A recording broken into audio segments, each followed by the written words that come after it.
and welcome to another episode of Not Okay Reviews featuring your host, Jordan. Today we have Bell's Two-Hearted Ale from Bell's. They're from Comstock, Missouri. Let's take a look at the bottle. Bell's Comstock, Missouri. Two-Hearted Ale, American IPA. Brewed and bottled by Bell's Brewery, Inc., Comstock, Missouri. They're Certified Brewers Association Independent Craft. Brewed with 100% Centennial hops, this Bell's American IPA is named after the majestic Two-Hearted River in Michigan's Upper Peninsula, bursting with hop aromas ranging from pine to grapefruit and perfectly balanced with a malt backbone. This beer is well suited for adventurers anywhere. Shelf life is 6 months, and it looks like it was packaged on 3/20/2019. So this beer is already about 2 months old, 2 months and 8 days. Yeah, that's not the worst, but it could be a little bit fresher. The bottle smells like there was just beer in here. So, I had one of these beers a long time ago, and I remember not thinking really anything of it. I thought it was, to be honest, to be frank, I thought it was okay. And then, sometime down the road, this beer beats PLINY the Elder by Russian River 2 years in a row. In the Zymurgy magazine Best Beers in America list, they put this beer, Bell's Two-Hearted Ale, as the number 1 beer, top ranked beers. And then Russian River, PLINY the Elder, is ranked number 2. Number 2. That's after Russian River, PLINY the Elder was winning about 8 years in a row or something. Yeah, so I remember being really surprised when this beer that I didn't really think was that good suddenly tops PLINY the Elder. I mean, don't get me wrong, it wasn't necessarily bad or not okay. It was just kind of okay. It didn't really stand out to me at the time. And for those of you who have tried Russian River of the PLINY of the Elder, you know it's one of the best double IPAs you can drink. This beer, okay, PLINY the Elder is rare. You cannot get your hands on it that easily. Whereas this, it's distributed everywhere. Very easy to get. Does ease of access mean that it's bad? Yes. PLINY the Elder is so hard to get your hands on, and it's about way more expensive. It's about 3 or 4 times more expensive, probably. It's, what is it, like $7 for a larger bottle of PLINY the Elder, whereas this was $11.99 for a 6-pack. Much better deal. So today is about giving this beer a second chance. I'm going to try this beer again to see if it truly deserves that spot above PLINY the Elder. And not just PLINY the Elder. I can think of a lot of other beers that were more impressive to me than this Bell's. I can't judge Bell's as a whole, as a brewery, because this is the only beer I've had from them. It's honestly the only one I've seen that's available in Southern California, which is where I reside.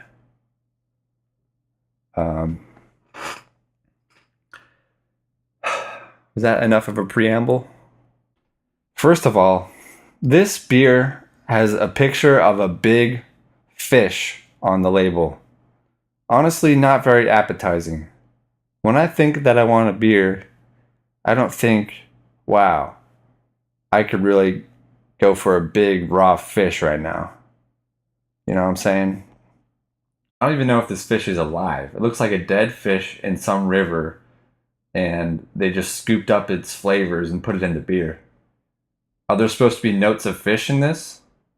Like what? What? Why? You know what time it is? Get that sniff on.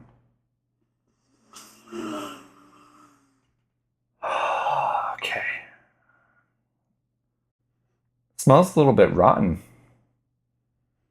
Like it's almost not fresh. But maybe that's intentional.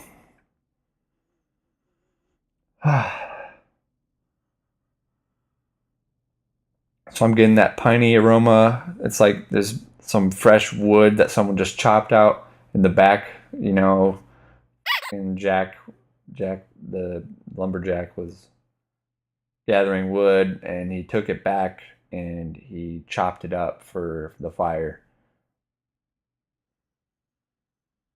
I don't know how they put that flavor in beer. All right, so finally I'm ready for the first sip. Let's do this.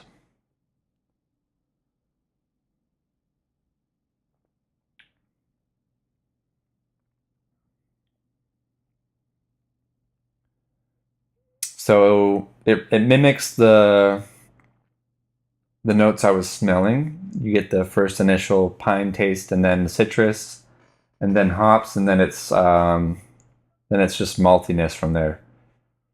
It's not very bitter. It's sort of bitter, but it's like a soft core kind of bitter.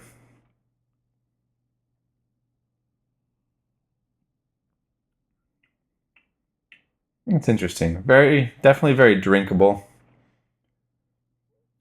Um, Sort of, it's pretty refreshing. It's got notes of like when you just ate cereal and you get that like leftover flavor in your mouth. Just my question is, I mean, there's so many other beers out there. How come this list has only had two top beers in the last 10 years? Okay? And then why does this one, I don't understand why this one is better. Okay, it's fine to dethrone Pliny the Elder. Okay, you know, they had 8 years. That's plenty of time. Okay, it doesn't need to be on top forever.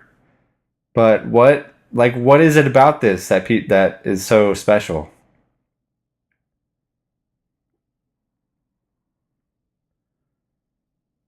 I really don't see the. I'll be frank. I'm going to be frank today.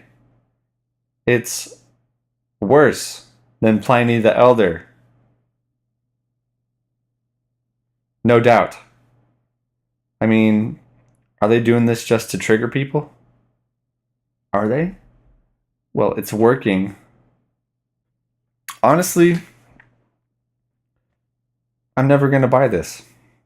There's so many better options for me. To me. I don't mind it, but first of all, it's $2 more than most beer, at least where I bought it, Whole Foods. And it's $2 worse in comparison. Seriously, I'm left with this taste in my mouth that's not ideal. You know, like when you have some Lucky Charms, and you got that like leftover glaze in your mouth.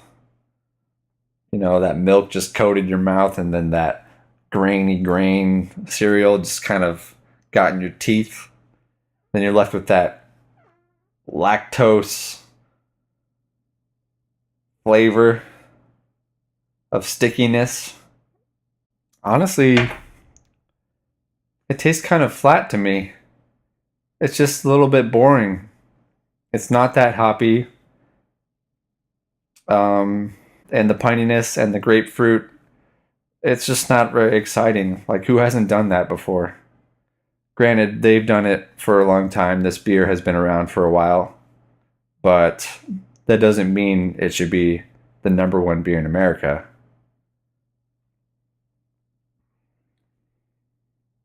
I mean, just why? I'd be fine if it was number 3. then I wouldn't really question it. But it's number one. I mean, once all the flavor goes away, it's just kind of watery. I can just taste that it's just too liquidy. The carbonation is not very impressive. It doesn't really bite at all. There's no pizzazz to this beer. I mean, at the end of the day, it doesn't really matter. It's just a magazine that put out their list. And beer is about what you like. It's a very subjective thing. But this is about justice. Pliny the Elder was robbed. Or some other potential brewery. There are people that are working hard, making their beer, trying new things. Did they actually try every beer that's available? I even have the perfect ideal glass for this beer. This is a glass made for IPAs, okay? It's made to enhance the flavor. We got these ribbed edges where the bad beer goes down and then it comes back up when you're drinking it. And it's got more attitude. It's supposed to be more aggressive by the time it passes through these ribbed edges. But nonetheless, it is not helping the situation. I'm just going to read this article real quick. This is on brewersassociation.org. You can look it up. The results are in. For the second year in a row, Bell's Two-Hearted Ale was named number one in the annual Best Beers in America survey, conducted by Zymurgy magazine. Now running in its 16th year, the survey asks members of the American Homebrewers Association, AHA, which publishes Zymurgy, to choose up to 5 of their favorite commercial beers available for purchase in the U.S. Oh. So, they brew their beer at home. They must know what they're talking about. As brewers, the members of American Homebrewers Association can discern the subtle differences between a good beer and an outstanding beer, said Gary Glass, director, American Homebrewers Association. Despite the plethora of delicious options available to beer lovers, the same 2 beers have been battling it out for first place for the past 8 years. For the second straight year, Bell's Two-Hearted Ale bested Russian River's Pliny the Elder, which had taken the top spot from 2009 to 2016. Jeez. When I think about the elements that Bell's shares with the passionate homebrewing community, the values that rise to the top include creativity, a meticulous attention to detail, and the joy of sharing thoughtful crafted beers with friends, said John Mallett, director of Operation Bell's. To be recognized for excellence by people who truly understand all that goes into creating and delivering quality beers and experiences to our communities is a huge honor. These values are true drivers for us all. Okay. John Mallett, I can understand that you're happy and you appreciate, the recognition. But you had no right. Number 3 on the list is The Alchemist Heady Topper. Oh, and then number 4, Bell's Hop Slam. Another Bell's. I just can't help but feel like this is a little bit biased. Maybe they know someone at Bell's. Maybe. Top ranked breweries. They're also ranked the number 1 brewery. And then Founders Brewing Company is number 2. And they're also from Michigan.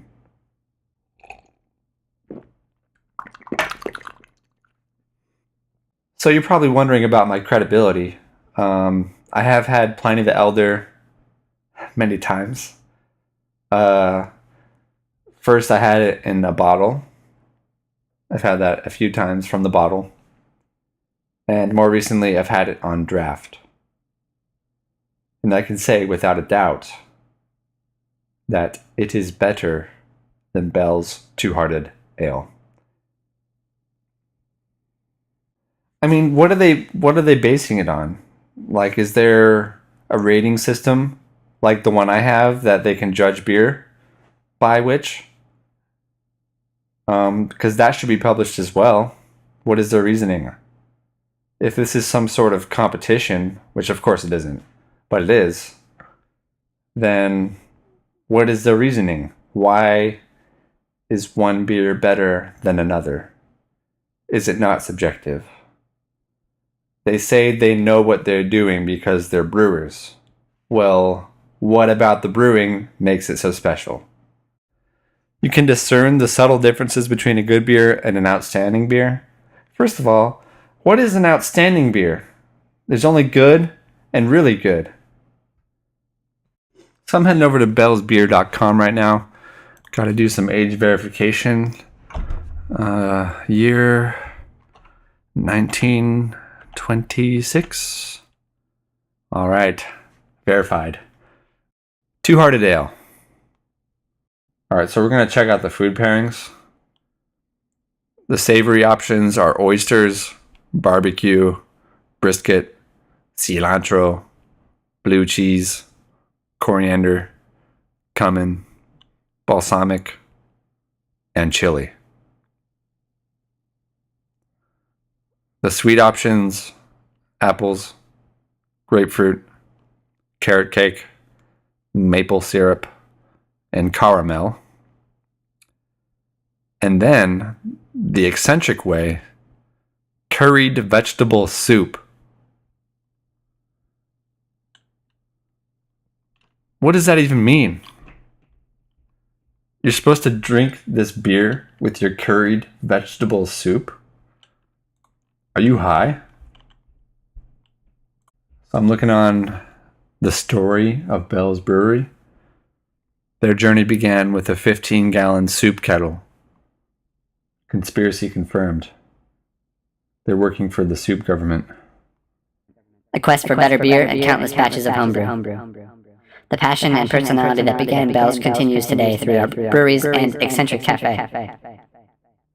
We continue to grow and evolve, dedicated to our mission to be fiercely independent, 100% family-owned, deeply rooted in our community, committed to the environment, and brewers of inspired beer.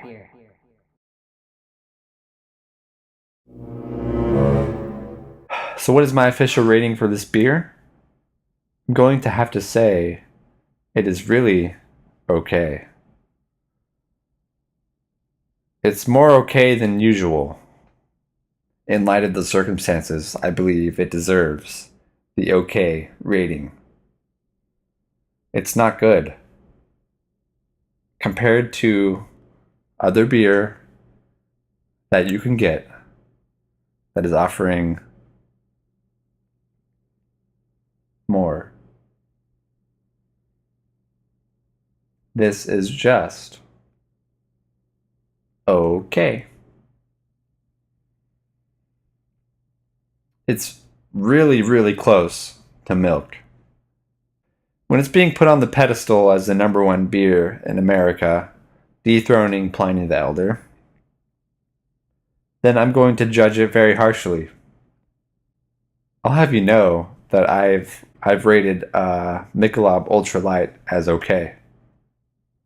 So really, this compares to Michelob Ultra Light. Nothing against Michelob Ultra Light. I love Michelob Ultra Light. But it's okay.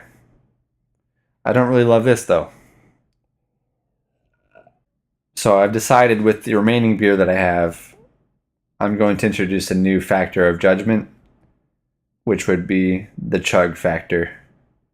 How easily does it chug? So I'm going to chug the rest of this beer, because maybe it's good for chugging. You never know. This is for science.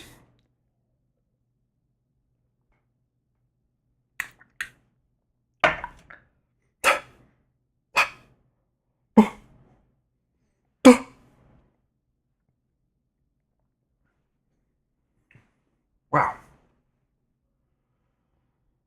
I don't recommend chugging it. Okay, well, that's going to conclude this episode of Not Okay Reviews. My advice for the week is don't let other people tell you what to like. You know, people be making lists, reviewing stuff, putting their opinions out there, and none of it really matters. My advice is that you look within yourself and just say the opposite of what the other people are saying. See you next week. Well, not really. You'll see me.